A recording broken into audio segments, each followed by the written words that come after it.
mugorora ibiganza mwese dushimira Imana yo mu ijuru. Yesu ashimwe. Turanezerewe cyane. Nibyo cyasivye. Turanezerewe, abanezerewe dushira ibiganza hejuru dushimira Imana. Yesu ashimwe Nyamutobo.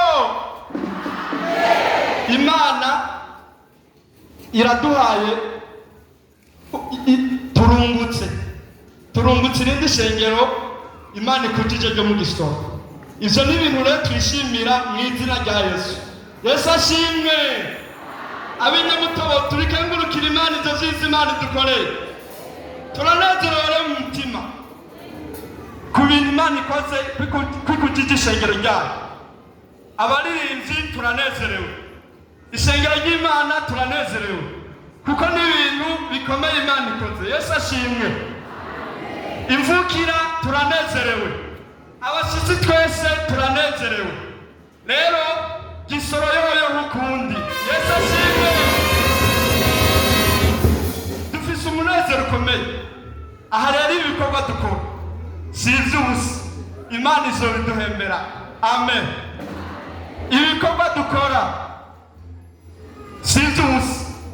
Turafise ingero twiteze mu ijuru. Turafise Yesu azoduhemba. Aha mubona abantu bavuye n'ino baza ku musozi w'Imana kugira ngo tuvuge ubutumwa, kugira ngo dushigikire ijambo ry'Imana. Ibi tuzobishumbusha mu ijuru.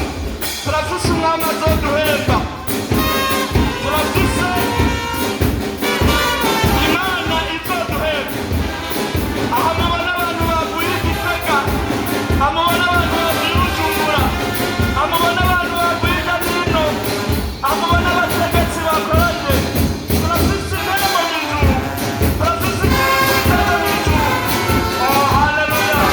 Aha mubona abakozi b'Imana bicaye aha. Hari intebe mu ijuru.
Shine.